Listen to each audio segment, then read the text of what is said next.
చెప్పి ఏదైతే వాళ్ళు మాట్లాడుతున్నారో ఆ విషయాన్ని ప్రజాక్షేత్రంలో బలంగా బీఆర్ఎస్ పార్టీ ప్రధాన ప్రతిపక్షంగా ఎండగడుతుంది కాబట్టి వీళ్ళ నిజాల్ని వీళ్ళు ఆనాడు మేనిఫెస్టోలో చెప్పినటువంటి 2 లక్షల రూపాయల రుణము ఏకకాలంలో రైతాంగానికి తెలంగాణలో మాఫీస్తామని చెప్పి 100 రోజుల్లోనే అన్నీ చేస్తామని చెప్పి డిసెంబర్ 9వ తారీఖు నాడే రుణమాఫీ మీద నిర్ణయం తీసుకుంటామని చెప్పి ఇన్ని రోజుల తర్వాత రాష్ట్ర వ్యాప్తంగా ఉన్నటువంటి లక్షలాది మంది రైతాంగాన్ని నిరుత్సాహపరుస్తూ ఏదో కొద్ది మందికి సంబంధించి మాత్రమే రుణమాఫీ చేసినటువంటి విషయాన్ని ప్రజల్లోకి బలంగా బీఆర్ఎస్ పార్టీ తీసుకొని పోతుంది అనేటటువంటి భయంతో ఈ విషయం నుంచి ప్రజల దృష్టిని మరల్చాలనేటటువంటి కుట్రతోనే రేవంత్ రెడ్డి నిన్న ముఖ్యమంత్రి హోదాలో ఉన్నటువంటి వ్యక్తి మాట్లాడకూడని భాష నిన్న కేసీఆర్ గారి గురించి హరీష్ రావు గారి గురించి మాట్లాడి అంతేకాకుండా గతంలో యాసంగి సీజన్లో రైతు బంధు కొంతమందికి మాత్రమే ఇచ్చారు ఈ రాష్ట్రంలో. తర్వాత మొన్న వానాకాలం సీజన్లో రైతు భరోసా అసలు మొదలే పెట్టలేరు. తర్వాత నెక్స్ట్ యాసంగి సీజన్కి సంబంధించి కూడా రైతు భరోసా మొదలు పెట్టరు అన్నటువంటి గ్యారంటీ లేదు. కాబట్టి ఎక్కడ బీఆర్ఎస్ పార్టీ ప్రధాన ప్రతిపక్షంగా ఈ సందర్భంలో గతంలో నుంచి మేము మాట్లాడుతున్నాం, మళ్ళీ ఇప్పుడు కూడా చాలా బలంగా రైతుల పక్షాన రైతు భరోసా ఖచ్చితంగా తెలంగాణ రైతాంగానికి మీరు మాటిచ్చినట్టుగా హామీ ఇచ్చినట్టుగా దాన్ని నెరవేర్చాలని చెప్పి మేము ఎక్కడ అడుగుతాము అనేటటువంటి దాంట్లో నుంచే నిన్న రేవంత్ రెడ్డి విషయాలన్నింటినీ డైవర్ట్ చేసి ఈ తిట్ల దండకాన్ని అందుకున్నాడు. సో ఇదొక స్ట్రాటజీతోని అటెన్షన్ డైవర్షన్ పాలిటిక్స్ ముఖ్యమంత్రి రేవంత్ రెడ్డి చేస్తూ ఉన్నాడు.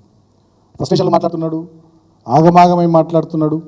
ఆయన భాష మీదనే ఆయన తిట్ల మీదనే ప్రజలు చర్చించుకునేటట్టుగా అసలు విషయాలు పక్కకు పోయి వెనకకు పోయి ఈ తిట్ల గురించి మాట్లాడుకునేటట్టుగా ఈ పరస్పర ఆరోపణలు ప్రత్యారోపణల గురించి తెలంగాణ సమాజం మీడియా సోషల్ మీడియాలో చర్చలు జరిగేటట్టుగా ఒక కుట్రపూరితంగా ఆయన చేసినటువంటి వ్యాఖ్యలు నిన్న. కాబట్టి డెఫినెట్గా నువ్వు ఎన్ని కుట్రలు చేసినా ఎంత ఇష్టం వచ్చినట్టుగా నువ్వు మాట్లాడినా రేవంత్ రెడ్డి నీ బండారం బయటపడ్డది, నీ చేతగానితనం నీ దద్దమ్మతనం ఇవాళ తెలంగాణ రైతాంగానికి తెలంగాణ సమాజానికి అర్థమైంది.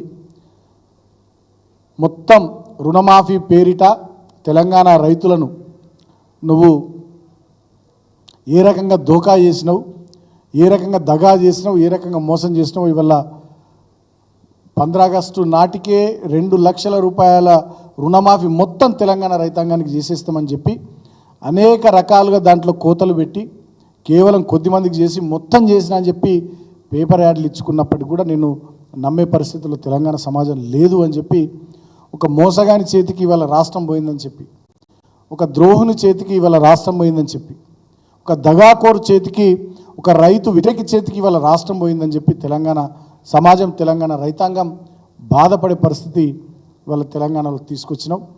సో దాని నుండి నువ్వు తప్పించుకోవడానికి కేసీఆర్ గారిని పట్టుకొని హరీష్ రావు గారిని పట్టుకొని ఇష్టం వచ్చినట్టుగా మాట్లాడుతున్నావు. దీన్ని కూడా తెలంగాణ సమాజం డెఫినెట్గా గమనిస్తున్నది.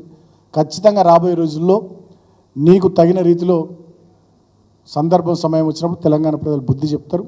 నువ్వు మమ్మల్ని ఎన్ని తిట్లు తిట్టినా మా నాయకుల్ని మమ్మల్ని ఎన్ని రకాలుగా ఇష్యూస్ డైవర్ట్ చేసి అటెన్షన్ డైవర్ట్ చేసి ఏదో చేయాలని నువ్వు ప్రయత్నాలు చేసినా బీఆర్ఎస్ పార్టీని భరతం పడుతుంది.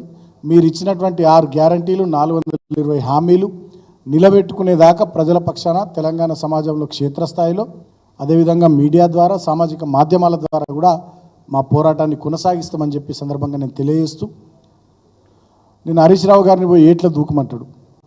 అసలు ఏట్లా దూకాల్సింది హరీష్ రావు కాదు, నువ్వు అమెరికా పోయినవు, సౌత్ కొరియా పోయినవు, ఏం పట్టుకొచ్చినావు? ఒక శ్వేతపత్రం విడుదల చేయి. గతంలో దావోస్ పోయినవు, ఏమొచ్చింది తెలంగాణకు? ఒక శ్వేతపత్రం విడుదల చేయి. నీ నాయకత్వంలో ఇవాళ 9వ నెల పరిపాలన నడుస్తున్నది. ఏ ఒక్క వర్గమన్న తెలంగాణలో సంతోషంగా ఉన్నదా రేవంత్ రెడ్డి? గురుకులాల్లో మా హయాంలో గురుకులాలు ఎట్లా వరదిలినాయి బీఆర్ఎస్ పార్టీ ప్రభుత్వంలో, ఇవాళ గురుకులాల పరిస్థితి ఏంది?